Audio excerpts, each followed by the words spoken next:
Hello everybody and welcome to another edition of our complete Battle for Zendikar set review. Today we're talking about all of the red cards. We are going to begin with a Koum Firebird. Did you forget to announce someone? I am Evan Irwin. And I'm Brad Nelson. That's right, and we're here to talk about all the red cards like I just mentioned. And we're going to start with a Koum Firebird. This is a 2-red, 2-colorless mythic 3/3 Phoenix. That has flying and haste. It attacks each turn if able. It has landfall that whenever land enters the battlefield under your control, you may pay 2 red and 4 colorless 6 mana, and if you do, you return it from your graveyard to the battlefield. So here we have yet another mythic Phoenix that could be good, probably not that good, but you know, whatever. Thunderbreak Regent does exist, and yet this guy also exists. So Brad, am I missing this one? Is it bad? Is it good? Nope. What's happening here? Nope. Phoenix is the most unique creature type in Magic because for their existence, they've always get them so close to playable, but they just aren't there yet. And this is yet another one. I mean, we even had, what was it called? The other one in the format, the 4/1. Sure. Not the everyone remembers. Yes. No. The Morph. But that one actually saw a little bit of play. We all thought it was good, but then we all realized it's just not that good, actually. And I feel like this is yet another Phoenix. I've already started testing with it. It's underperformed. It feels like it should be good because you think of that situation where you're a red deck and they're not, and you're in a top deck war, and you're like, well, if I ever draw land, you have to deal with this. And those games you're going to win, but you have to get to those places. So this is the card that I don't think goes into the curve of an aggressive deck, but more as like a mid-range deck. But you have Thunderbreak, you have Butchers, you have Rhinos, you have so many other cards because of how the mana bases work that are just going to invalidate this card. So I just feel like it's a bomb and limited. They keep making Phoenix really good. Why don't they just make a busted one? Because I guess the Phoenix ability of returning could just dominate a format. Yeah, like it's one of those, like, you know, it's the problem of, like, you know, you want the candy but you don't want the cavities, and when you have a card like this that is really good and starts taking over standard or whatever, then it's kind of becomes repetitive gameplay, right? So everyone wants the Phoenixes to be good, but no one really wants the Phoenixes to be good. They just think they do. Yeah, I agree with that because I always want them to be good, and I've been working on decks with Flamewake and this Firebird, but at the end of the day, these decks are just not better than the cards they already have that given us access to, like Anafenza and Hangerbacks and Rhinos and Ojutais and all the other Dragon Lords and all the other Butchers and all the other things in the format. Like, it's good because it's repetitive play, but there's no reason to have repetitive play when all the other cards are just so busted in the format. Yeah, I mean, you know, but in limited, hey, it's a bomb in limited. It's terrific. Oh yeah, this card's practically unbeatable because there's nothing that big, and games boil down a lot of times, and there's a lot of extra mana to be used. So this card's busted and limited. Yeah, super good. But in constructed, I just don't think you want this to be good at constructed. Yeah, and just for everyone at home that doesn't get to play a lot of limited, one of the cool things you can do with these cards is, let's say you didn't really have an early curve and they put a lot of creatures on the board, you can play it second main phase to block for a turn, or at least hold their guys back for one more turn. So if they're attacking you and they're at 20 and you're already at like 15, you don't just have to start racing with it. Right. You can put it into play defensively for a turn. There you go. But then every other turn, you got to attack with it. Yeah, you got to attack. Whether you like it or not. Next up, we have a Koum Hellkite. This is a 2-red, 4-colorless, 4/4 flying dragon with landfall that whenever a land enters the battlefield under your control, it deals 1 damage to target creature or player, but if that land is a mountain, it deals 2 damage to that creature or player instead. So speaking of your limited bombs, we continue with the limited bombs. Yeah, this card is disgusting. It's going to get a 2-for-1. At worst, because you're going to play a mountain, kill one of their guys, then they have to have an answer to your 4/4 dragon and spend the whole turn doing it, because all the removal in the format is really cheap but doesn't deal with 4-powered creatures. The only one is that I can think of is the uncommon. You have to reveal an Eldrazi from your hand. Sure. Well, I mean, you have the black base removal of your Bone Splinters and the Demon's Grasp thing and stuff. But, you know, like, again, they're expensive or situational or 2-for-1s, yeah. Exactly. But, like, this guy will just take over the game by himself big time. Oh, yeah. This is a must-kill or the game is over. Yeah. So it is fantastic and limited, terrible and constructed. We see these things all the time. And so, you know, just high-five your neighbor when you open it and sealed. Yep. There you go. Well, you don't want to make them jealous. Well, a little. Just a little. Just a smidge. Oh, I wonder what everyone with these these expeditions what it feels like to be the neighbors. Like, I know, because, well, you know, in due to the technical difficulties in recording the set review, we've actually been able to play in the pre-release, and I did pass an expedition through my hands as we passed the product around. Yeah, the wooded foothills, it went through my hands. I knew it. I could feel it. You just like felt this warmth. Yeah, it was like, and then it was gone. And then I didn't get it anymore, and it was fine. And then, of course, the guy who got it was just like, I never get anything ever. And I'm just like, I know. I know how that feels. I know the sadness. But yeah, it is very good, and you will always run it limited, and it will always be fantastic. We'll go to a Koum Stonewaker, a 2-drop, a red and a colorless 2/1 with landfall. Whenever a land enters the battlefield under your control, you may pay a red and 2 colorless. If you do, you put a 3/1 red elemental creature token with trample and haste onto the battlefield, and you exile that token at the beginning of the next end step. So this is temporary advantage. It seems good. It's okay. Since we've broken the fourth wall, I got to play with this card, and it's disgusting. Is it? It's very good. Yay! Yeah, because like it's a 2/1 in the early game. That yes, if they get some Eldrazi spawn, it's not going to be good. Mm-hmm. But when you don't have something to cast that turn, it's always a 3/1 trampoline attacker. Mm-hmm. And in the late game, it's always an additional threat and creature. So in the aggressive decks trying to win the games, you still want to play a lot of lands because of your landfall creatures, and you just want to curve out. Mm-hmm. So, like, this card is going to give you something to do in the late game repetitively. Wow. So, I mean, like, and one of the things that I found, and again, because we have this perspective, we might as well share it. You know, it seems to me like there's a lot of extremes. There is, you need to have your early game with your 2-drops and things to be doing, so you're doing something. And then you want your late game when you have these big monsters that you're throwing on the battlefield and everything's just Eldrazi. And this guy really helps bridge that gap between, I need something early and I need to do something later on in the game as well. Yeah, it just does a lot of free damage in the mid game or late game or whenever it happens. Like, even if you don't have a 3-drop, you're able to attack for 5 if they didn't play a 2-drop themselves. Mm-hmm. And so you get to deal all this early damage, and then you need less to finish the games off. And there's a lot of just different ways to ping in this format, just deal all these like small amounts of damage. Mm-hmm. Just so like once the Eldrazi are taking over, like your red decks are able to like finish the job. Mm-hmm. Even if they can't attack anymore, and this is one of the ways that gets you to that point. So I like this card a lot. Sweet. So, you know, one of those pick it early, play it always type of guys? Yes. I played it, and I was very happy with it, and I wanted to draw it many times. There you go. So we're going to go to Barrage Tyrant, a rare, a red and 4 colorless 5/3 devoid Eldrazi. For a red and 2 colorless, you may sacrifice another colorless creature, and it deals damage equal to the sacrificed creature's power to target creature or player. This card seems like it's just going to take over the game by itself.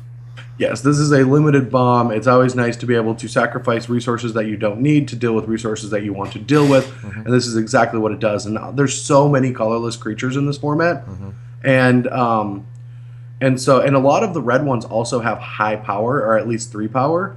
So it's able to fling a lot of creatures. So it's a good rare.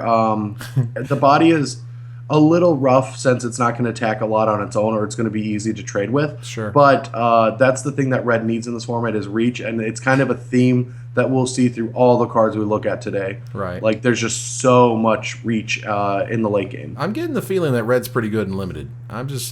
We've hit 4 great cards in limited already. And yes. Yeah, and I also like the fact that he's throwing a little Eldrazi. He's just throwing the Scions. Yeah, he's just like, I don't need you. Just get out of here. Whatever, I don't care. Get out of here, snail. You're smaller than I am. I'm going to toss you. So, yeah, card is super good and easily first pickable, and you can build around it, and it can take over the game, and that's all good, wonderful stuff. We're going to move on to Belligerent Whiptail, a red and 3 colorless 4/2 with landfall. Whenever a land enters the battlefield under your control, it gains first strike until end of turn. So we finally hit a red card that isn't quite amazing and limited, but it seems okay. Yeah, I mean, there's a lot of red 4-drops and that are going to be like fighting for the curve, and I think this is one of the worst ones, but it's still decent in the hyper-aggressive decks. And you'll play it when you don't have the other options, which is going to happen. Sure. But, I mean, we've seen cards like this before. Doesn't block, always attacks. Right. In Dragons, it had the not Ferocious. What's the other ability? The 8-powered one? Oh, not Ferocious. It's something. I know, this is bad. Oh. I activated this ability at, like, the last Pro Tour. Formidable. Formidable, yeah. Yes. It was so easy to turn on Formidable First Strike to this guy when it attacked the same body, and Landfill seems just as easy to trigger. So it does deal damage. It does get chump blocked a lot. It's an issue, but because it's bad at blocking, other aggressive decks can take advantage of that. Yeah, I mean, and it gets chump blocked by Scions, and luckily one Scion doesn't kill it. It can take out 2 Scions or whatever if it doesn't have First Strike. But still, it's a high power guy, and you want high power guys in those aggressive decks. So it's not the worst option I've ever seen. So, Boiling Earth is a common sorcery for a red and a colorless that deals 1 damage to each creature your opponents control, but you can awaken 4. You can make a 4/4 while doing so for a red and 6 colorless. So for 7 mana, you deal 1 damage to each creature your opponents control, and you get a 4/4. That seems to be a pretty bad rate. Well, the Awaken is a bad rate because this card is pretty playable in certain situations because it cleans up cards on its own. There's a lot of cards like most of the Scion makers are all 1/1s in the early game. So you're going to be able to clean up a lot of bad board positions. So this card is very playable and limited. I would if I was designing the set, like when I saw this card, I first thought it was a bad rate, but then I thought, wait, it's a bad rate because the effect is good. Sure. If this was a bad effect, it would probably cost 5. Gotcha. And so because of that, like I played it in my sealed pool just because it cost 7 instead of 5, and it was great. It was so good for me. Well, it kills Scions. It kills Scions and a lot of the token producers. So like my opponent played like the 2/1 that made a 1/1, and I drew my Boiling Earth. I'm like, all right, kill those plus your other mana accelerant. Nice. And I just got a significant 2-for-1. And once late game I was able to kill one of their blockers, make a new attacker, and just finish the game off. So I really did like the card. Nice. So it plays better than it looks, basically. Yes, it plays much better than it looks. I'll take it.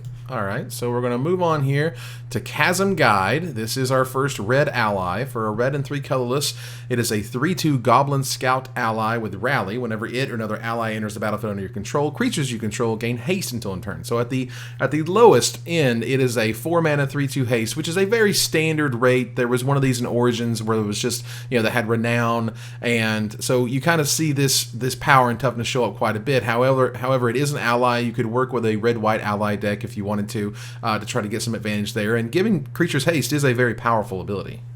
Yes, it is a powerful ability, but the one problem with the Chasm Guide compared to the other allies is that its ability is only for allies. Like all the other ones would be like you gain lifelink. Like giving all your creatures haste when this comes into play is only giving it haste. It's not giving your other creatures vigilance or first strike or lifelink. Haste doesn't matter anymore. So, and also like later in the game, you have to play more allies for them to get haste. So it's a very ally themed card, and I don't even know if it's that good. It's pretty narrow stuff, and as we've sort of seen traditionally, a 4 mana 3/2 haste is not that good anyway. Exactly. Yeah, I didn't want to play with this card. Didn't open it, but like I was looking at other people's pools, and it just felt like the worst of all of the 4-drops. Yeah, it's one of these. It's a really very narrow ability to put as a rally trigger, basically.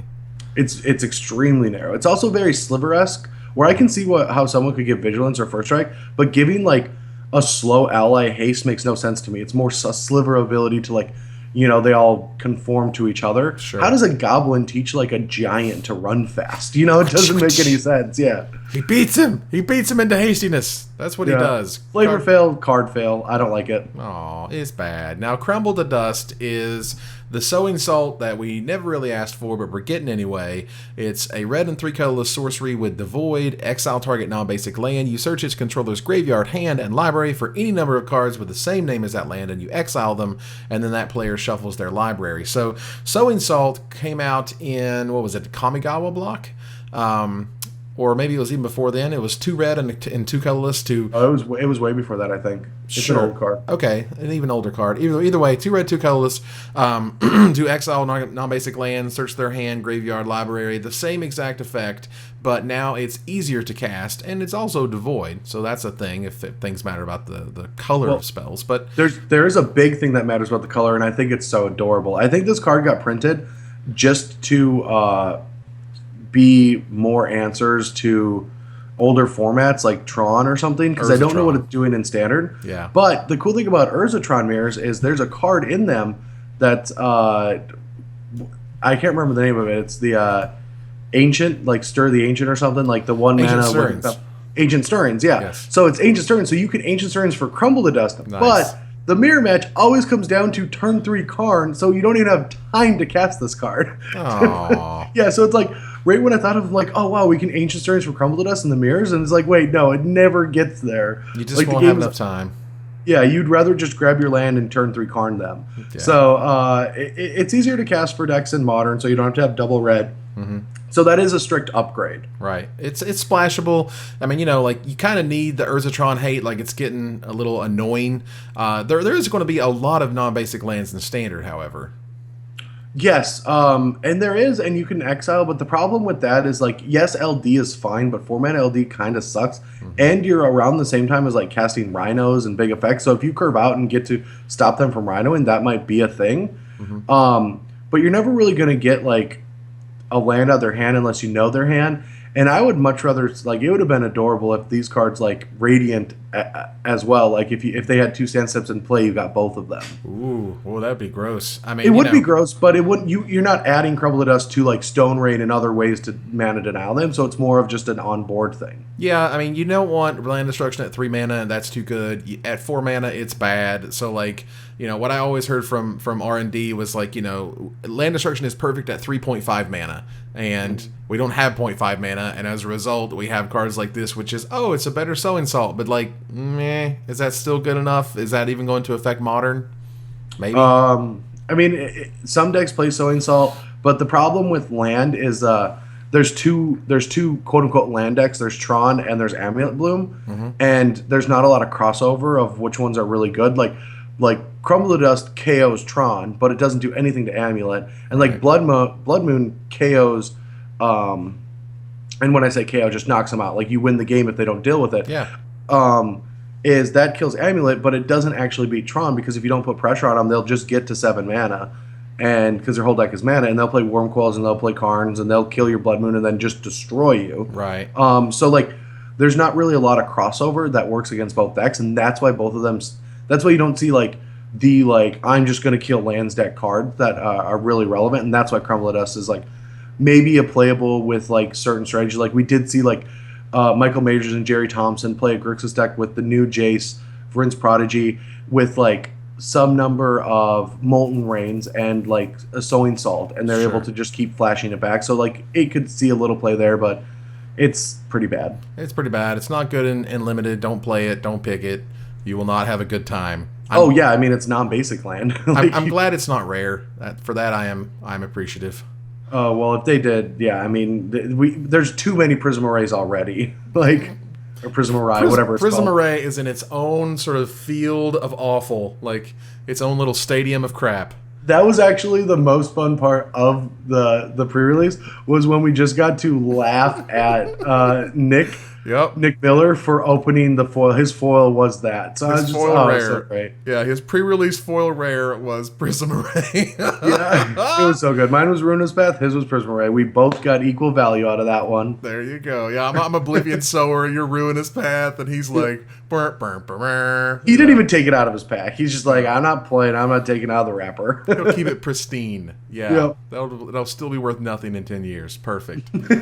All right, so we're gonna move on to Dragon Master Outcast, a reprint, a red 1/1 human shaman that at the beginning of your upkeep, if you have 6 or more lands, you put a 5/5 red dragon creature token with flying onto the battlefield. Now, I remember when this guy first came out, and it was incredibly exciting, and people were like, oh my god, this card is great, it's going to be sweet and standard, it's going to be making dragons, blah blah blah. Well, 1/1s die a lot, and that's pretty much what they do. Even in Limited, it's hard to keep this guy alive. If they have a removal spell, he's going to draw it, and it only takes 1 damage to kill him.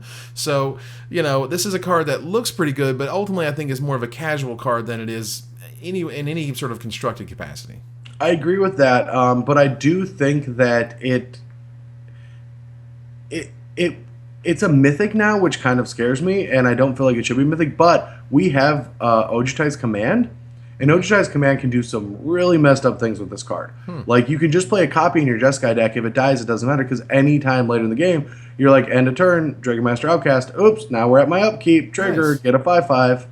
I'll take and it. now, yeah, so I think that actually is where it's going to shine the brightest, and I don't know how many copies you can play, but if you're playing a Jessica deck, you already have Jason, so you can just pitch it if it's bad in the early turn. So I do think every Jessica deck should start with one of these, at least to try them out. Yeah, I mean, well, for what it's worth, I mean, he was Mythic before, and it was, you know... Oh, was he? I don't remember that. Yeah, he was getting up, and I want to say he was from Worldwake. He was getting up into like the $10, $11 range, and, you know, just because, you know, casually, this is a really fun card, and it's a cool card that, like, you know, it's innocuous, it can come down early, and then later just can take over the game. And so the fact that it could have some constructed applications, I think is great, because I want this card to be good, but it always kind of broke my heart that it wasn't. Yeah, the problem with this is there's always this dance around this card, and then once it starts going, the game is over. So it's like this very anticlimactic finish. You're like, what's good? Oh, okay, all right, I'm dead. All right. It's just going to take a long time, but I'm still dead. 2 dragons, I'm dead, gone. Yeah. Yeah, by the second dragon, the game's pretty much over. Mm-hmm. So there's always that. But in Limited, the card is absolutely fantastic. Still, even if it's easy to kill, they still have to kill it. Yes, they do have to kill it. Yes, and it's a card that you can hold, and it's a card that you can kind of draw out their removal, and then finally lay this guy when you have your, you know, when you play your 6th land, and watch them sweat. There you go. So we have Firemantle Mage is up next, a red and 2 colorless 2/2, a human shaman ally with Rally. Whenever it or another ally enters the battlefield under your control, creatures you control gain menace until end of turn. Now this card I saw do some serious work. Yeah, I had an opponent play it against me, and I'm like, oh, well, that changes everything. Mm-hmm. And, I mean, my deck was pretty good, and he ended up mulliganing a lot, so, like, he was able to deal a lot of damage but never get any through. But I felt like if this was on a good curve, it could have been a very good card, especially in draft, because, like, this card seems so good with that 3/1 that can't be blocked by Scions. Right. Like, it's just going to deal so much damage. Yeah, this card and so I love it. Yeah, this card just seems to kind of steamroll. This is one of those, like, you know, it's a premier uncommon for the ally deck. This is where you want to be like red-white allies, because a card like this is so powerful and can create situations where you can either just win or deal so much damage that they're almost dead. Yeah, very good. Yeah, this card is really sweet. And it's one of those cards that, like, after you play him and they have their turn, like, they're scared to death if you're going to play another ally, because just combat gets wrecked. Yeah, very good. Card is fantastic. All right, so we're going to move on to Goblin War Paint. Not quite as fantastic. A red and a colorless enchant creature. It gets +2/+2 in haste. Much reprinted. Much underwhelming, as it kind of always has been. Meh. Yeah, I mean, it saw a little bit of play back in the day because in the hyper-aggressive red decks, and maybe those will exist again. But the problem with this card is that, like, the other one from Origins, the +2/+1, and when it dies, they have to attack and return a Fable, but when it dies, you get another copy of it. Right. Like Bloodlust something, I don't remember what it's called. Sure. But that's just better. So, like, maybe this is good and limited, and we don't really understand where or why yet, but it's just a very unimpressive card, and I do like that that's a Scion and he's smashing it like goblins do, but outside of that, it's a very boring Magic card. I mean, it's boring. I can see it, you know, again, if you're super aggressive and you're looking for something to keep the pressure on, this is a card that can keep the pressure on. Now, it's going to set you up for 2-for-1s, as cards like this do, but if you feel like your curve is low enough, and I think it's better in draft, certainly, than in sealed, and you feel like if you can keep your curve super low and you can get that really aggressive creature start, this is a card that, regardless of its 2-for-1 status, can put you over the top. Yeah. So, and sometimes you have that draw where you'll play like a 2-drop and then you'll pay 2 more mana and put this on it and be able to get in there with haste, and that's always exciting, but, you know, oftentimes I've seen this thing fail more than succeed. So we have Kozilek Sentinel is up next, a red and a colorless 1/4, okay, with Devoid, and whenever you cast a colorless spell, it gets +1/+0 until end of turn. So it's kind of aggressive and sort of not as a 1/4. Yeah, I mean, it's weird, but keep in mind that cards like this are actually very good and limited, like Frostburn Weird. Blew us all away. I mean, it saw a constructed play. Sure. And, like, I found out last night at in the pre-release that, like, the 06 Wall for 2 was actually pretty good. Making this card much better, because this can at least attack, and it attacks as a 2/4 right away, and it's a Devoid spell that helps a lot of other Devoid things. Like, the synergies in Devoid are there. Right. And so this is a really good role player, one of the better 2-drops in red, in my opinion. Nice. Not the best. We'll get to the best. We'll get to the best, but it's a fine duder. It looks weird, but it probably, you know, it plays well. Yeah, it plays very well. Yeah, because it's hard to get through. Yeah, it's not something I want to pick early, but it's one of those, like, if you have some number of colorless spells and you're almost guaranteed to in some fashion, because of the way the set's built, then you can play this guy. Yeah, especially, I mean, I think you draft Devoid decks. Like, I think that's just a thing that you can do, and this is one of the most important ones because it's early, it blocks, it attacks. It can attack for even 3 sometimes. You can double spell. Like, I do think this card's very good. Are you saying it's slicing and dicing? I don't know the next line, but yes. We'll go with yes. Nice. Okay. Just checking. Lavaep Raider is a 1 red, 1/2 Goblin Warrior. For a red and 2 colorless, you give it +2/+0 until end of turn. So I'm glad it's a 1/2 because otherwise it would be just complete garbage thanks to Scions. But at least now it has some opportunity to like sink a bunch of mana into it, turn it into a 3/2, turn it into a 5/2. If it gets unblocked, even if it does get blocked, you can pump it enough to kill something that blocked it. So your 1-drop can trade for a 3 or a 4-drop, and that's seems to me about all the upside as this card has. Yeah, I mean, and at 6 mana it trades with a Rhino. Wow.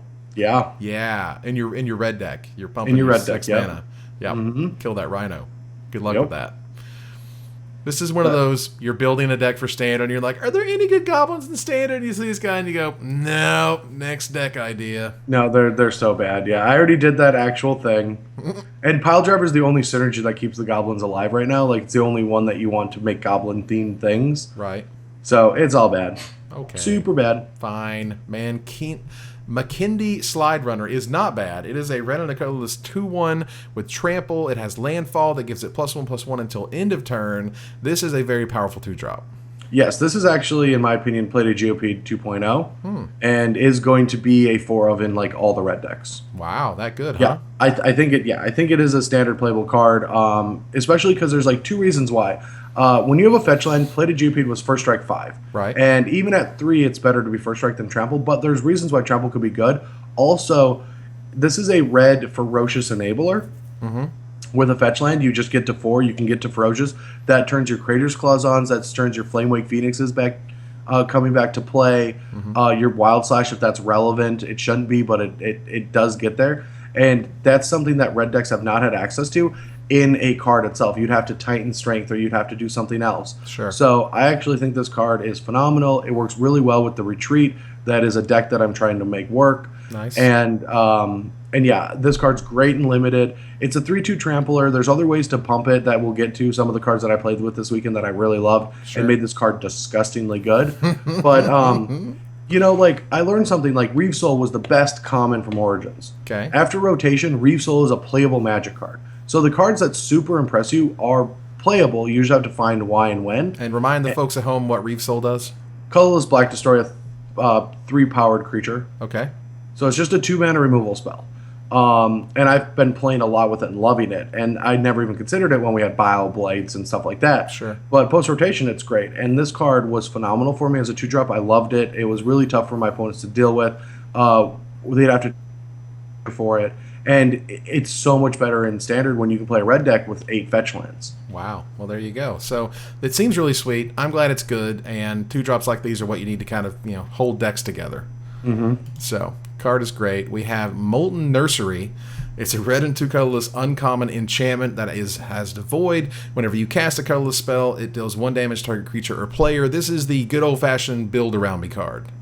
Yeah, it's a build around me card that you really need a lot of things, but there are a lot of things to do that. And then once it's in play, though, I boarded it in last night at the pre-release, and it was pretty good. I only had 9 ways to turn it on, or 10 ways to turn it on. Sure. No, I had 11. Never mind. I had 11 ways to turn it on. Okay. But that seems good. But every time I did hit it, it felt worth it because I was like, I got a free Scion kill, or I get to kill your 2/1 flyer, or I get to attack really uniquely because I have it in play. Sure. So it does seem like much easier to happen than like if I didn't get to play in the pre-release, I would have said this card is like bad. But it was fine. It's not great. It is a build around me, and once you get 2 copies in play, I don't even know how your opponent wins without a gigantic Eldrazi. Yeah, 2 of these things is insane. I mean, this is where this is the Devoid deck kind of all-star. This is what you want in those Devoid decks.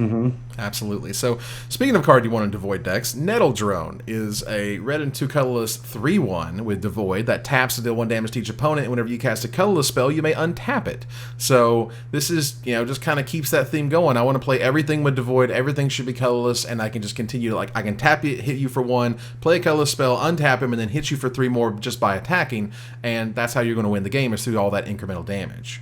Yeah, big fan of this card. I like playing with it as well, and just 3 power is great. Sometimes it gets free attacks. When it doesn't, it still deals damage, and that's really what a red deck needs. It needs creatures that can deal damage in any way possible. And every time, think of it as like every time you cast a Devoid card or an artifact or an Eldrazi or whatever, you're going to get to deal 2 damage with this card a turn, which is Wind Drake stats. Yes, it is, and as a result, that was really tough to get out. Yeah, buddy, you gotta pull it from down deep, buddy. And this card is sweet because you should always, always hit them for 1 at least, and then play your colorless spell, so you can always get that advantage. And it's just one of the hallmarks of the Devoid deck. Yeah, very good. There you go. So we have Undue Champion, a 2 red, 2 colorless, 4/3 Minotaur Warrior Ally. Ooh, a Minotaur. So for 4 mana, you have a 4/3 with Rally, that whenever it or another ally enters the battlefield under your control, creatures you control gain trample until end of turn. Pretty decent rally ability. Yeah, 4/3s for 4 are great. The rally is good, except for all the puny other creatures that allies have. They're not really trampling that well. The Undue Champion is going to be a good trampler once it gets to attack, but all the other ones are really not going to, unless you get to Alpha Strike against a bunch of Scions. But the base stats of this card is fine. Yeah, it's fine. This to me is a card that it's way better late in the game. You don't want to play this on 4. What I would rather do is play this after I've played my Eldrazi or after I put out my Huge Fatty, and then my Undue Champion comes out so I can give it trample and I can actually, win the game. Eat your cake too. Yes, that's what I like to do. Because you have the Eldrazi that you got to cast, that didn't die, that's attacking. Right. Go on.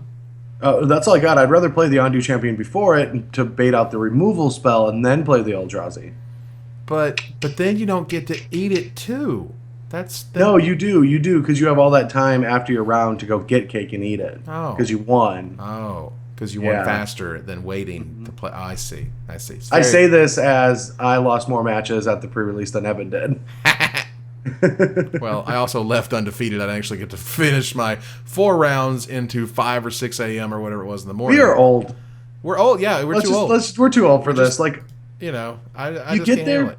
Yeah, you get there feeling like that 22-year-old or younger that you went to the pre-release. You're like, this is great. And then you get done with round 1, and you're just like, what are we doing here? I should be in bed. Yes, I do not belong here. What is going on? This is weird. This card is good, though, and you should play it early, or you should pick it early rather than you should play it always in your red decks because it's just good value stats. We're going to move on to Outnumber, which is a red instant that deals damage to target creature equal to the number of creatures you control. Kind of a feast or famine card on this one. What do you mean? It sucks or it's great. Oh, sure, yeah. There's no middle ground. There's no it was okay. No, this card was either amazing or it did literal nothing and sat in your hand the whole game. Dude, for me, it was just okay. It always killed something, but it did. I had to set it up by I'll cast another creature and then cast my removal spell. Feel super great about myself. But sure. It was fine. I think it's a weak removal spell, but it's necessary. The problem. This is the problem that I had with sealed, is that I don't think this is a good sealed format. After seeing all the pools, because there's so many I saw a pool with 6 different ways to just attack and easily get an ingest trigger and only 2 processors. And then I saw a deck with awesome Eldrazi and no ways to get there. Then I saw a deck with so much ramp and nothing on the top end. And some allies and not enough allies and not enough of this and not enough of that. Sure. And this feels like that. You're not going to have a consistent curve to where this is going to do something effective in a game where resources are being traded. So it's not a card you really want to play in sealed. Probably good in draft if you get to curve, have the really aggressive red curves or the Scion decks. If you build a deck that gets to produce a bunch of Scions, Outnumber is very good. But yeah, the irony of the art is I do actually think this card is better in a deck trying to ramp into Eldrazi with a bunch of Scion token makers, as opposed to just the straight red deck. Yeah, it certainly feels like you can build it into your deck in the draft the way sealed is well, I hope it does something. and then you're kind of stuck with it, and it's okay, fine, meh. Moving on to Processor Assault. Is a red and a colorless uncommon sorcery with Devoid. As an additional cost to cast it, you put a card an opponent owns from exile into their graveyard, and it deals 5 damage to target creature. So this is a payoff card for your Ingesters. Yeah, and a very good one at that. It's, because it doesn't say player, it's not going to see constructed play. But it's a great limited card, and probably was great in sealed. Obviously, going to be awesome in draft. Yeah. And if you don't have enough enablers, you just can't play it. It's sad but true. Yeah, I mean, this is a payoff card. You know what I mean? This is one of those cards that rewards you for doing things the right way, for getting your Ingesters, for making sure you attack with them, make sure you use spells that exile things. And I think it's, I think you can tell that it's premium in that it's also uncommon. They don't want you to have this at common and have a whole bunch of these things, which seems way overpowering. So, yeah. So we're going to move on to Radiant Flames, which is the first Converge card ever spoiled. It was a red and 2 colorless. It is a red and 2 colorless rare sorcery. With Converge, it deals X damage to each creature, where X is the number of colors spent to cast it. So we had Anger of the Gods. Now we have Radiant Flames in sealed or in draft. This thing is fantastic. It's basically as close as to Wrath of God as you're going to get in red, just like cards like Anger of the Gods were before. But now you can kind of manipulate it to be what you want it to be. Yeah, and that's a really cool way. Like the Slag Storms and the Fire Spouts and all of those of the world. Like this effect has been in Magic forever. They always print this in Standard, and we always seem to have access to it. But the cool thing about Radiant Flames is you can play it with like Mantis Riders and Jaces, and if your opponent puts a lot of 1/1s into play, you can just try to find a way to only with Pain Lands. You can find a way to just cast it for 1 damage. When you don't have anything, but you can kill everything. If you have a 3/3 and they have a 2/2, you can kill their 2/2s. Right. So I do like the flexibility of this card compared to all the other versions of it. Right. So do you feel like this is definitely is this even main deckable, or is this really a sideboard card? It's probably a sideboard card thanks to Rhino. Just because those decks, you're not really going to get anything out of them. Yeah. Yes, there's a lot of hangerbacks, and maybe the Radiant Flames is going to help clean up hangerback walkers too. But I mean, I would probably never play more than 1 copy. You can play it because it's a Jeskai Dig Through Time deck. You can play 1/ofs. It's pretty easy because you have Dig and you have Jace finding things. It's easy to get rid of them or put them at the bottom. Sure. So playing 1 copy doesn't seem bad. Yeah, I mean, I do wish it had the Anger of the Gods clause of exiling creatures that had died this way. Meh. Because that might be busted with processor abilities. Maybe. I mean, I can understand the argument as to why not, but I also want Hangerback to die. So. Oh, Hangerback's fine. Hangerback's a little overpowered. It's a little too sticky, very resilient, and it's helping a lot of decks. But we have answers. We have Silk Wrap. We have things we can do. We have Utter End. Yeah, to handle that stickiness. Yes. Yeah, Goo Gone. It's a sticky threat. That's what I call them. Doesn't other people call them sticky threats? No one calls them sticky threats but you, buddy. Am I the only one that calls them sticky? I can't be the only one that calls them sticky threats. Only one. And now all in the comments are like, dude, I use sticky threats all the time. I'm like, yeah, I'm sticky threats, bro. I use sticky notes. I use sticky threats.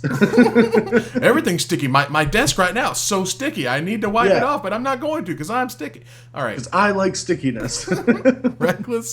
Reckless Cohort is a red and a colorless 2/2 human warrior ally that attacks each combat unless you control another ally. So amazingly thematic. The artwork is terrific and has the most heartbreaking flavor text easily of the entire set. You have a family. Mine died at Seagate. You go to yours, and I'll go to mine. Oh! I did.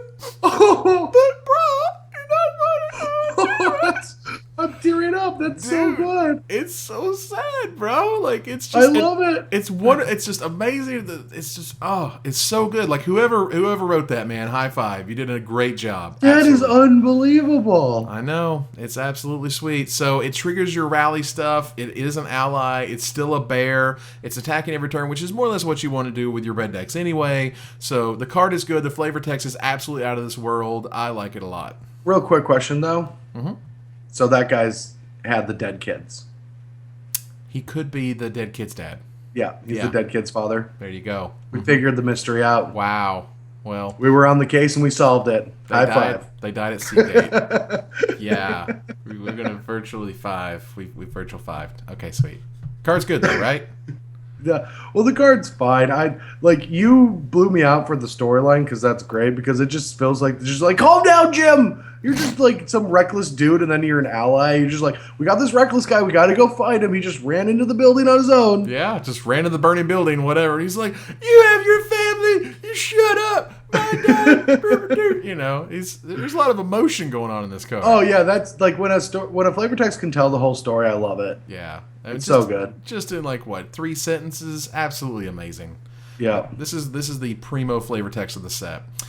Sure. We have Retreat to Valakut, which you were talking about maybe even have constructed applications. A red and 2 colorless enchantment, as all retreats do. They have 2 different landfall triggers that you get to choose between when you play a land. The first is target creature gets +2/+0 until end of turn, and the second is target creature can't block this turn. So in a world of fetch lands, this thing is super sweet. Yeah, I have 2 things to say about this card at the beginning. One is it doesn't seem flavor-wise correct. I mean, we're going to Valakut, so one of these triggers should be deal 3 damage to our creature player. Oh, come on. But kidding. Right. Like the boring thing about this card is it's good. I'm saying it's good, but it's boring because both of these abilities have just been on coming to play tap lands that produce red. They're just the old lands that this deck had already. But the cool thing about this card is it triggers Ferocious, which is good for Flamewake Phoenix. It gives the 2/1 landfall trample guy, you can attack for 8 trample on turn 4. Just think about that.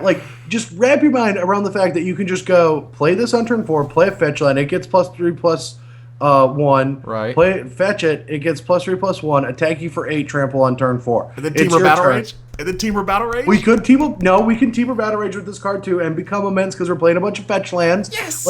There's so many things we can do with this card.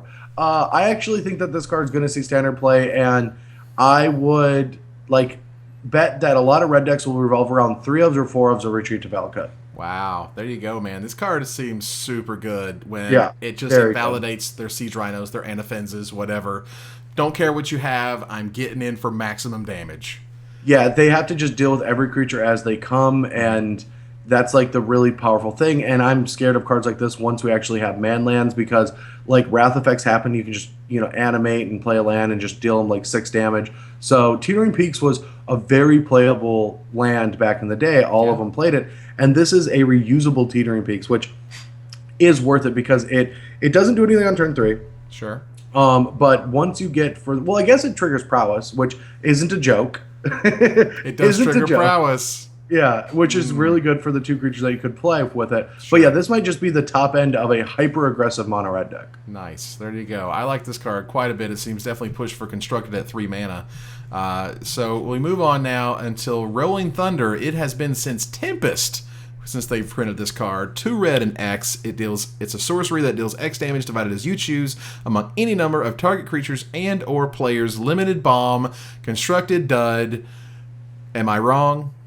Yeah, I mean, it's... I don't even know how bomby this is in Limited. It's good. You play, you're going to get advantages. It's going to do things. Mm-hmm. But, I mean, to be honest, it's 5 mana deal 3 divided. At 5 mana, it's Arc Lightning. It's not that great. Okay. It's not going to be super good. It was great back in the day because games were different. And yes, there's a lot of ways we can produce a lot of mana and just fireball the opponent. It's good. It's better in sealed. It's not going to be that great in draft. I think the fun thing, like we said earlier in the set reviews, I become a little bit of a cynic with Magic. I've become a little jaded with Magic. Yeah, you have. I have, because I've been in the game for a long time. I've figured out the behind the curtain stuff, or some of it, and I don't know all of it. But my prediction of the way that they're printing Magic cards is Wizards loves putting an old card that was great in a format, and it's not that good anymore. They've been doing it for a while now. We can look back. We can go through all these sets we've done. And we're like, they printed this again? That's awesome. And it's just not playable in Standard or Limited. We're like, oh. And they've just been doing this for a while. They are finding the old spells that were busted and aren't even that good anymore and reprinting them. Wow. Well, it was pretty sweet back in the day. And because I'm an old man, I remember back in the day. But now it's a new day is what you're telling me. Yeah, I mean, it's good, and it's going to be fine. Like, it's going to be a good Magic card. But, like, when I first saw it too, I'm like, they did not reprint Rolling Thunder. Like, are you kidding me? Oh my Thinking God. that every game revolves around it, and that's not going to be the case anymore. Yeah, fair enough. It's still a fine Magic card, but not quite as good as it used to be. Mm-hmm. Speaking of good Magic cards, Serpentine Strike is a very good Magic card. For 2 red and 5 colorless, it is a rare sorcery with Devoid that deals 2 damage to target creature, 3 damage to another target creature, and 4 damage to a third target creature. And if they die, they get exiled this turn. This card is a bomb rare. Yes, I had this in my sealed pool, fortunately, and I cast it many times, fortunately, and my opponents did not survive to the next turn. Nice. It was just disgustingly good. And now it does have the downside, the hex downside, where they do have to have 3 targets for it to be good, or you have to kill your own creature. Sure. You're like, okay. Right. I mean, that did come up a little bit, but it is very good, and it's probably much better in sealed than draft, but I still think it's going to be decent in draft. Yeah, like it's certainly in sealed. This is a bomb sealed card because, you know, a 3 for 1 or even just, you know, a 2 for 2 if you had to hit one of your dudes, like it's still pretty insane. Kill that and kill that and kill that, and good luck winning this game now. Yeah, no, I mean, I didn't lose a game I cast it, so. Right. So there you go. That's a pretty good endorsement you got there. So we move on to Shatterskull Recruit, and this is a 5 mana, 2 red, 3 colorless, 4/4 giant warrior ally with menace. So this guy is just good old fashioned 5 mana 4/4 with a sweet ability. Yeah, and I'm glad I finally, you know, got to run into Shatterskull Recruit again, because like you remember like he showed up at the wall with Jon Snow, and then when they all came into they went through the wall. He just disappeared, and he just like, I got a plane shift because I'm actually a secret planeswalker, and I got to go help fight the Eldrazi. Nice. So like, he's back. Yeah, he showed back up. So how good is this card in terms of like? It seems better in seal just because you know you're a little bit slower and you can get out these 5 drops, and maybe in draft it's sort of your high end. Yeah. I mean, that's exactly what it is. It's a 4/4 for 5. That's great. Triggers your rally. Triggers your rally. It does. It does trigger your rally. It doesn't trigger prowess, but it does trigger your rally. This is a good one to follow up with the haste, like probably the best one. Sure. Menace is not that good in this format because of all the Scion tokens, but at the end of the day, it's just you'll play it. It's going to be really good with the fightish cards, like the green fight card. Like you need some high power, high toughness creatures, and that's where it's going to shine in like the green red decks. Sure. So we move on to Stone Fury, 2 red, 3 colorless instant. It deals damage to target creature equal to the number of lands you control. So this scales pretty well, pretty good in the big mana decks, and is probably just going to kill target thing for 5 mana. Yeah, I mean, this is just every format for some reason has an identical red and black removal spell. Either they cost 5 or they cost 6, but they both go together, and this is just the other Demon's Grasp. Sure.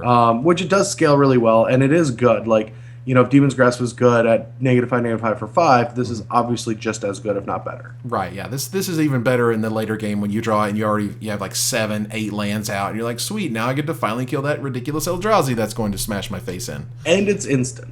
That is fantastic. Yep. So, excellent card is excellent. We're going to move on to Sure Strike, a red and a colorless instant. Target creature gets +3/+0 and gains first strike until end of turn.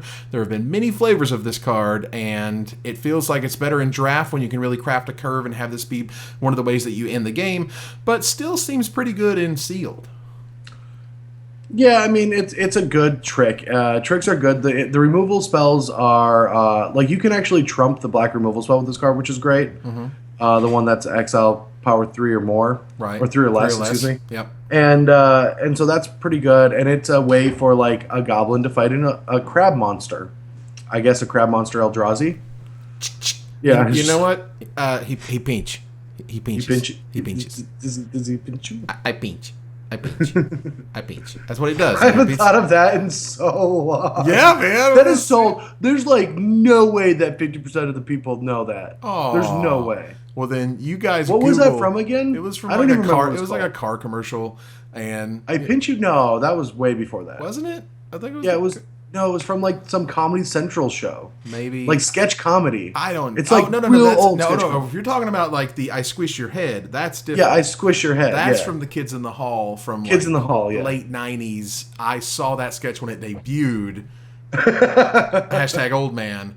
But no. The I Pinch is the little crab from the car commercial, as I recall. And I don't remember that. Yeah. I was thinking if I squish your head. Yeah, I was squish your head. I squish it. Yeah, but I Pinch is the funny thing the crab kept saying because he's fighting a crab monster, and that's Sure Strike for you right there. That's sure. That's all you need to know about Sure Strike.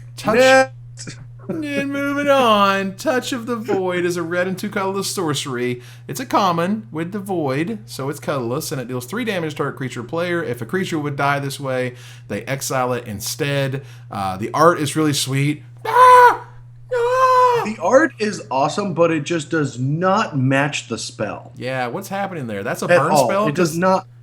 Touching his arm, and now all of a sudden, burn? Yeah, it is a burn spell. It doesn't make any sense how that goes with the, I'm going to eat your hand off. It doesn't. Yeah, I don't know. And his hands, weird, and it's like I'm not sure. I mean, it's a good spell. Let's just get this out there. It's 3 damage. You should play it. It's going to be great in the Devoid decks. It's going to be great in the red black aggro decks. I mean, it's the burn spell. It doesn't matter if they overcosted it and they made it sorcery speed. You're going to play every single copy you get. Art's weird. Well, and the exile is so big for decks. I will say that I'm learning that especially in sealed, I saw way more ways to enable processors than actually enable the exile. Sure. Actually get the processors. The processors just weren't there. But in draft, you're going to probably want to take the processors highly because it's pretty easy to get cards in the exile. Yeah, there's a lot of things that exile cards just kind of almost incidentally, Yeah. No matter what it is. So we're going to move on now into Tunneling Geopede. So we have a Geopede. He's back. Yeah. He's a red and 2 colorless 3/2 uncommon insect with landfall. Whenever it lands in a battlefield under your control, it deals 1 damage to each opponent. So it ain't plated. It's coming back up. It's Tremors, if you will. It is Tremors. It is Tremors, and it's going to come and get you. So this is built to turn sideways. What? No, it's built to not turn sideways. It's built to turn sideways.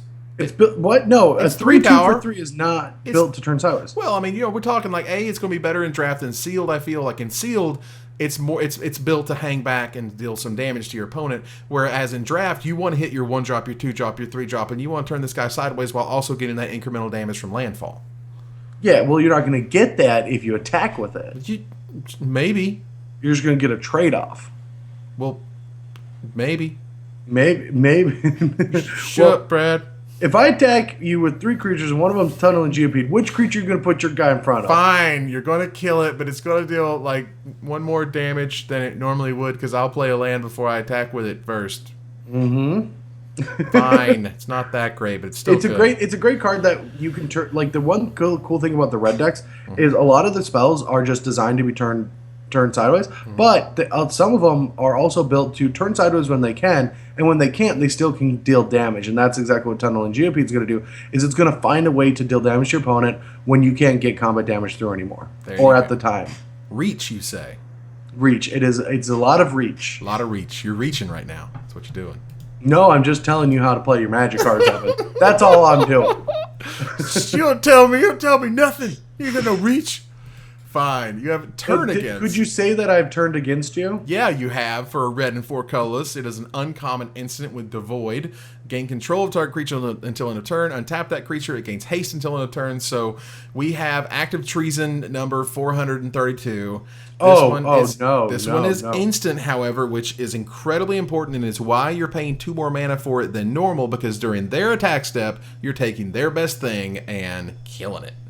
Usually. Yeah, it's so good. It's so great to be able to steal something in attack and win the game, or to be able to take one of their creatures and really mess up combat. Ray of Command is one of my favorite Magic cards of all time, even though I've never cast it.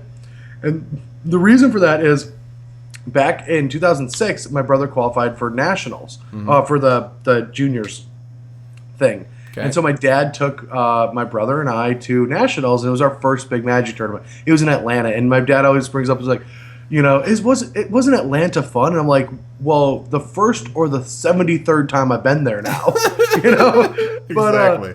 Yeah, I won one of those promotional things, one of those big Magic cards. Nice. And it was a Ray of Command. Oh. And so for the last 10 years, whenever my brother and I are sleeping at the same place, or when we used to live together at my dad's house and stuff like that, he would be like, we'd wake each other up, hitting each other with him, be like, I Ray of Command you to get up. it's beaten. This card is just nice. Yeah. But yeah, so when we saw this, like he sent me a picture of it and stuff like that, and these effects are great. But I wanted to tell that story because Turn Against is the new Ray of Command, which is one of my favorite cards of all time. Nice, and it is an extremely good Magic card. Yep, I like it. It is super good. Even works in the red-black Devoid decks or the red Devoid decks that want you to play Devoid spells. Like, it's just, all the things are going right on this card. Oh, and if you want to know what the 3/1, that pings. Yes. You can ping, then turn against it, get the trigger, ping again, and then untap it and ping for a third time. So if they're at 3, that is lethal. Ooh. I just want everyone at home to know that. Look at you with your cleverness. Also note, speaking of cleverness, fantastic flavor text on this one. We're talking 5 words. No, don't. Now, it's me. That's amazing. I love it. Again, just a killer flavor text, a killer card, an amazing effect. This is all cylinders, ladies and gentlemen. Yeah. All good Magic card. All right, so we're going to move on now to Valakut Invoker. Now, the Invokers, they were back in Rise of the Eldrazi, and Rise of the Eldrazi was so insanely slow. There was a whole cycle of Invoker creatures. This is not one of them. They have new Invokers now, one in red and one in green. So Valakut Invoker is a red and 2 colorless 2/3, and for 8 mana, it deals 3 damage to target creature or player. Now, the best Invoker back in the day was the white one. So, because for 8 mana, you would tap all creatures your opponents control, and that's insane. And that wins the game. Yeah, it just won the game by itself, and it was incredible. And it was a 2/1 for 2, right? Yeah, it was like a 2/1 flyer. No, I think it was a 2/1 flyer for 3. Yeah. Yeah, but regardless, this is a 3 mana 2/3, so it's okay. An 8 mana effect that's okay. It does deal damage to a creature, however, not just a player, and that is important. Yeah, no, this card's pretty good. I mean, you want, especially in these decks, you want a way to stem the bleeding from the early creatures, if there are any, as well as finding things to do with your mana when you don't have your Eldrazi. So if you're playing a deck that has a high end curve and you're also in red, like this card's going to do some damage. Also in late games, like that's what we talked about. Like this set has ways to, when boards are stalled, for them to win the games. And now I'd much rather people trying to use Valakut Invoker and other ping effects and stuff like that than them just constantly printing new deluge effects. Sure. Just like tap all the creatures and the game's over. Right. And so I love these types of cards because Magic is best when people know how to win the games. Nothing's more frustrating when both players are staring at each other and have no idea how to win the game. Just think of the last World's Finals, Game 5. Neither player knew how that game was going to end. Yeah, it was so grindy. Yeah, it was awful. So and we've seen that many times. Like Wizards knows that you have to have the Rogue's Passages of the world, where you're like, you have to be able to win the game at some point, otherwise it's miserable. I saw this firsthand when I played a common-uncommon cube, where all the cards were more or less like the same power level, but you didn't have any of the cards, even like this one, that was like, eventually you can win the game. And instead, it was like this insane stalemate with 15 creatures on both sides, and that's just miserable. Exactly, yeah. It's awful. Yeah, so this card has some reach, and that's sweet, and it can hit early and stop the bleeding if they're trying to attack you, and that's great. So we're going to move on to Valakut Predator, which is a red and 2 colorless 2/2 with landfall of getting +2/+2 until end of turn. So this is the more or less the most pushed of the new landfall creatures that one for each color gets, and this card could do some serious damage. Yeah, this card's great, especially in Limited, because it's getting to a 4/4, which is gigantic, that early in the game. And, I mean, I would not be shocked to see it in Standard. I'm not kidding. I mean, 3 drops aren't that good. Yeah, fetch land 6/6, tech you the 6/6. Like, you have to deal with it. Yeah, I mean, that's the thing. And if you could play, if you can play this on turn 3 and then play Retreat to Valakut and then play your fetch land, like, you're doing Can't block and give it +2/+0. Take 8. Yes! That is disgusting. That's what I'm talking about, man. So like, yeah, I think Crater's Claws is going to show back up in some Standard decks. Yeah, just for this, just because Ferocious is just so easy to turn on. With Landfall, yeah. Yeah, that's fantastic. So again, this card with Teamer Battle Rage and a fetch land? Ooh. See? Ooh, let's build a deck. Dude, let's do this. That's it, man. After this set, we're just going to wait, like build a deck for a couple hours, come back, do green, whatever. All right, so card is good, though, and I wouldn't be surprised to see it in Standard with that much power that early. Vestige of Emrakul is a good Magic card. It is a red and 3 colorless 3/4 with Devoid and Trample. It's just good on the curve, it's good stats, it's high toughness, and it's made to turn sideways. Yeah, no, I like this card a lot. It was very good. It's really tough to deal with if you don't have a removal spell for it, and it can dodge some of the removal in the format. So Very good Devoid card. It's going to help with a lot of the decks that want all the colorless effects. Sure, and I just can't imagine a red deck that I wouldn't want to play this in. Well, maybe like a Legacy Burn red deck. Oh, you know what I mean in Limited. I'm not talking about Constructed. Oh. Yes, no, I agree with you. It should be in every deck. I mean, I would not choose this over like the Ally if I'm playing Allies, and that's like a big difference of this format. Like, there's a creature for almost slotted for every curve in red for a different deck. Nice. And so that's why I've just been not that impressed with the sealed format. A man for all seasons. Yeah. So the Vile Aggregate is a red and 2 colorless uncommon star 5 Eldrazi drone with Devoid, and its power is equal to the number of colorless creatures that you control. It also, because it needs more words, has Trample and Ingest. So this is one of the all-stars of the Devoid deck, where you just want to play as many colorless / Devoid things as you can, and then play this guy, and then he's monstrous because he could be a 5/5 for just 3 mana, and, just turn him sideways. Yeah, and the 1/5 starting stats isn't even that bad. Once it's a 2/5 with Ingest, that's good rate. Mm-hmm. And it only gets bigger and better the better your deck is. So yeah, all-star for the Devoid deck. And I mean, yeah, you'll know when you want to play it. You know when you want to draft it. You know when it's not that good. Right. It's a very easy card. Yeah, I mean, it's very straightforward, very, very playable. I like this card. Even if if you're kind of building something in sealed, I think it's still worth it. And when you can really build around it and build into it with a draft, it seems even better. Yeah. Super sweet. Okay, we're going to move on to Volcanic Upheaval, a red and 3 colorless stone rain, ladies and gentlemen, that destroys target land. That's what it does. But it does so at instant speed. Okay. This is the most insulting Magic card of all time. Oh, come on. It looks like Volcanic Island, so it's insulting Volcanic Island. Nice. And it's just smearing the Upheaval brand. Like, just Upheaval was one of the most iconic Magic cards of all time. Same with Volcanic Island, and they just ruined it. Why couldn't they just call it, like, Destroy Target Land at Instant Speed card? Like, we wouldn't play with it. We wouldn't care. It wouldn't matter. We're still not going to play with it. The flavor of Volcanic Island and Upheaval is insulting, Wizards. Wow. Way to ruin the brand. Way to rake the name through the mud. Yeah. Rake the name through the volcanic ash, if you will. This card is terrible. Never play it.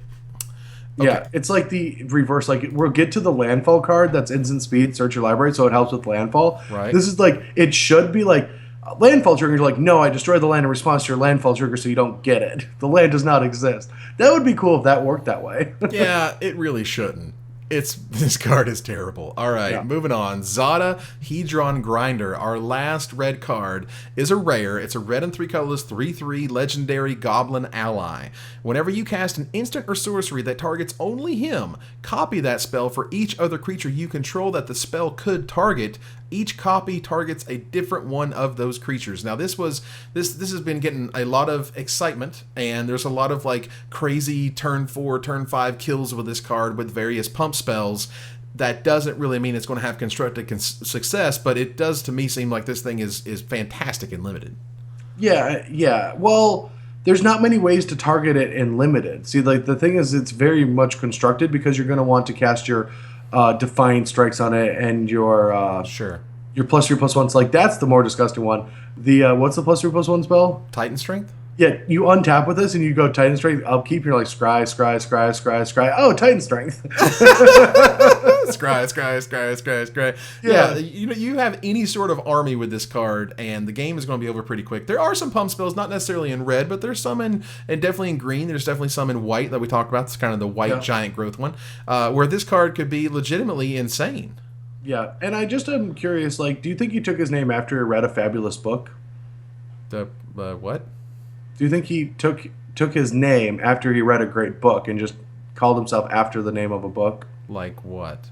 Like Grinder. Wow. I was looking at Zada and I'm like, Zada? What is that? Oh, yeah, Grinder. I can't believe you didn't get the joke. Well, I mean, they couldn't fit the Brad Nelson story in the title, but you want them to, and that's fine, because, the Brad Nelson story is important, and maybe he was like, he was the Hedron dude, and all of a sudden he read your book, and he was the Hedron Grinder. Yeah, I actually feel like people are going to have me sign this as a troll. Nice. There you go, buddy. So, ladies and gentlemen, that is every single red card in Battle for Zendikar. We thank you guys for joining us as we go through all of these. We have a few more to go. We have the green and the multicolor along with all of our colorless cards. So for Evan Irwin, Brad Nelson, we tapped all the cards. So you don't have to. That's right. Or didn't have to. We have to redo it all. That's it. We're doing red again. Thanks, guys. We'll see you again next time.